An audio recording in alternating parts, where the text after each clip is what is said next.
Welcome back. Police are investigating a report of an armed robbery that occurred around 9:40 p.m. on Wednesday involving 3 male suspects. Police say the suspects, all armed with firearms, confronted a group of males gathered on East Street South north of Victoria Boulevard. They robbed the men of cash and other personal belongings before fleeing the scene in a black Japanese model vehicle traveling north on East Street. Investigations continue there. A 38-year-old man was arrested after police confiscated several firearms along with ammunition. Reports say it happened around 10:30 a.m. on Wednesday when officers patrolling Arawak Key saw a man acting suspiciously. They searched him and found a loaded firearm. Later in the day, officers executed a search warrant at a residence on Marshall Road in the suspect's presence. While at that residence, officers confiscated 2 firearms, 1 firearm containing ammunition, and a large quantity of additional ammunition. Meanwhile, the Prime Minister met with the new leadership of the Royal Bahamas Police Force during a recent closed-door meeting at the police headquarters on East Street, impressing on them the importance to dismantle gangs in an effort to reduce the high number of murders in the country.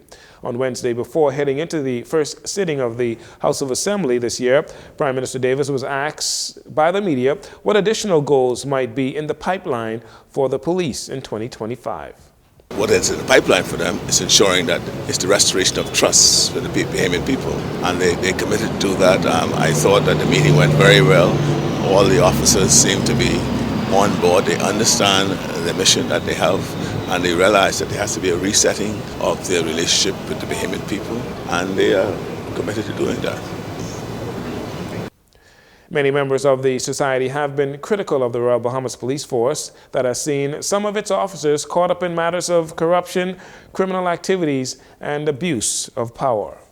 And finally, the Department of Inland Revenue says it is a new year, which means it is time to renew those business licenses. Today, at the Office of the Prime Minister, the press briefing was held today. Dexter Fernandez, Senior Tax Manager from Inland Revenue, was there, and he reminded the public that all business licenses should be submitted to the department before the end of this month. So this is 2025, and we've started the process for the renewal of the business license. Business license should be submitted to the department as according to the Business License Act on or before January 31st of any given year. And so to help with this ease of remembering, there was a new system, an online tax administrative system that started last year. That system still remains. And so we are assisting individuals who may have those challenges with, first of all, logging into the department's webpage and then submitting their business license in a timely manner.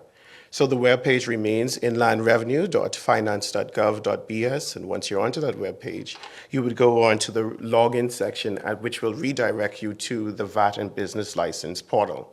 The webpage for the VAT and Business License is vat.revenue.gov.bs. Fernanda also gives tips on how to troubleshoot the webpage at Inland Revenue if you should have any issues there. So at any given time, if a person is having challenges with their submission or logging into their system, they can go down to the bottom of that page and say, forget my password. And once you remember your security questions, you have a reset that can be sent to you so that you can start the process for the business license return. So on our webpage, we've also created some useful materials that you can use to help you with the guidance. That's on all of our social media platforms, DIR Bahamas, where we can walk you through the steps of submitting your business license estimate and your business license actual. Your actual turnover for January 1st to December 31st, 2024. For renewal and request of business licenses, you can visit the website at inlandrevenue.finance.gov.bs. And that will do it for your JCN Evening News. Once again, I'm Dorino Saunders. Thank you so much for tuning in. This segment of the news has been brought to you by Sun Oil Limited.